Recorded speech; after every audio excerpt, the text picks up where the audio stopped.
We love having our next guest on. Grant Lawrence, of course, CBC Radio host and author. His best-selling book, Adventures in Solitude, now has a companion CD where you can hear do we his call honey this voice. a talking book now, Grant Lawrence? Hi. Hi, Grant. Hi, thanks for having me back. You got a talkie. A talkie book. Yeah, it's an audio book. It's a 2-disc set, and since a lot of the stories in the book were first on the radio, and I first orally told them, and I've been doing a lot of tours for the book, it was decided that we should lay them down. Nice. Well, this is Fiona's proud second. This is my second audiobook because your good friend and mine, Sean Varro, the last time he was here, gave me this. Oh, the Snakes on a Plane. And I would like to know if you'd like to borrow my Snakes on a Plane audiobook, which does not have any of the original cast reading it. Oh, really? So no Samuel L. Jackson reading this. Okay. And they don't swear in there either, so the snakes are frickin' on the plane. Thanks so much. For those who have not had the pleasure of hearing your stories, I know, that's great. Wait, it wasn't the movie at least 90 minutes? It says it's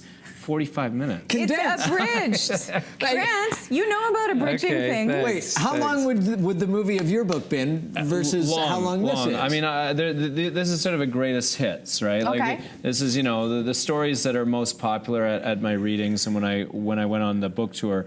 And so, yeah, if I did the whole thing, it would have been like, you know, folded out like an accordion of CDs, you know, like those old CD books. It would come with its own CD. Those. No, it would come with its own CD tower. Maybe. Yeah. Okay, for those who haven't read it yet, what is Adventures in Solitude? Well, the book is set in a magical area of our BC coast called Desolation Sound.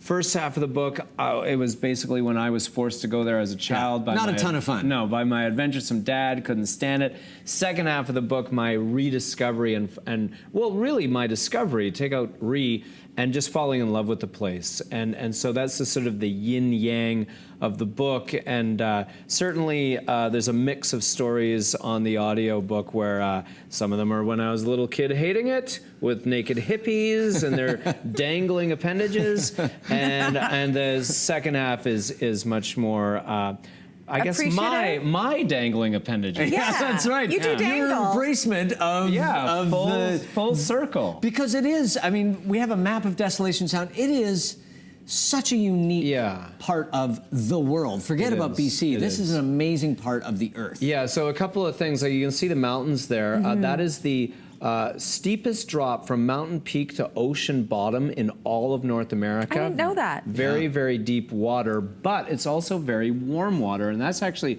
very close to where our cabin sits. That's the heart of Desolation Sound right there. And the water is extremely warm, the warmest swimming water north of the Gulf of Mexico. We have friends that we've taken up there before that are from the deep south in the United States. It's the only ocean they will swim in on the West Coast, basically. Yeah, it can get up to 27 degrees, the water temperature in the summertime. And of course, a beautiful place to visit. I recognize that mountain. Yeah, that's Mount Denman, the cone. I think you have a different nickname for it? Yeah, we call it Boob Mountain because it looks like a breast. Yeah, and named after the same guy that Denman Street in Vancouver is named after. There's a sunset shot of Desolation Sound. So as you can see, it's mostly rocky outcrop. It's kind of like Lighthouse Park without the houses, but yeah, just nobody around. The thing that blows me away about it up there is in the summer, it's so lackadaisical and it feels the most relaxed place in the world. If you ever go up there, outside of summer, it is rough, inhospitable, angry, cold, everything. Well, that's why the name is perfect. Desolation Sound is kind of a bipolar name, and it fits so well. Captain Vancouver gave it its name back in 1792 because he couldn't stand the place. But but in the summertime, it's so beautiful. The name fits perfectly. It's like paradise. It's poetic. And this is your dock here, is that right? This is actually. I wish it was my dock. That's actually our deck. Your deck. Built to code, as you can see. Yeah, I'm assuming that is a glass railing. Glass railing. We just can't see it. Yeah, that's right. No, we've never had a railing. That's been a bone of contention in my family for 30 years. My mom constantly screaming, "Don't go near the edge." Why don't you build a railing? My dad thinks it will impede the view. Dad, I'm with your dad on that. It's a great You should deal. have a chat with Mike Harcourt. Just to talk about. We bring him up all the time. Okay, the Harcourt deck. Let's allow one of our audience members to ask you a couple questions. Okay. We have Michael Lyons on Skype right now. He's a travel writer and also loves the coast here. Mike, what is your question for Grant Lawrence? Oh, hey guys. Hi. Great to be with you. Grant, great to speak to you, get a chance to speak to you. Really love your work. Thank you. Hey, I have a couple of questions, but first off, have you ever worried about overexposing that relatively untouched area you cover most, Desolation Sound?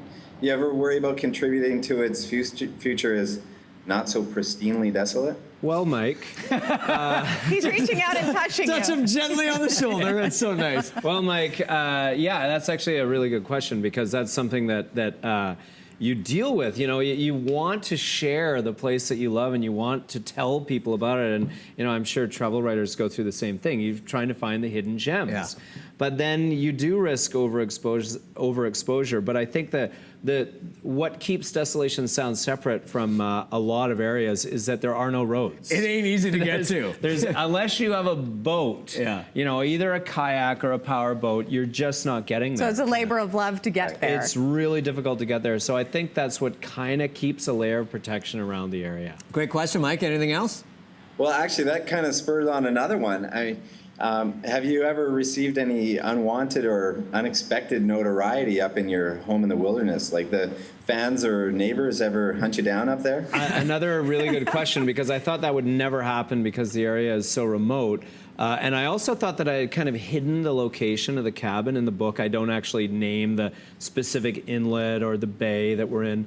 And but no, people have figured it out. And when my wife and I are up there, my wife actually now calls them bookie lookies. And, you know, like the kayak coming by in the kayaks, and we're sitting there, you know, playing Scrabble, and we'll hear, Grant! and my wife will go, oh. And then I'll go, hey. Mike, my family and I spent a whole summer reading Grant's book, passing it from person to person because we're too cheap to buy multiple copies. But that's a whole other story. But we were trying to figure out where Grant's cabin was because we were sitting in Desolation Sound and we were trying to geolocate based on the clues he gave in the book. And I think we got pretty close. Yeah, no, and the other thing, one other part of the culture up there is the boating culture. And there's all sorts of great boating names, and a lot in Desolation Sound involve alcohol. There's the Boozer Cruiser, the Pina Colada, all that.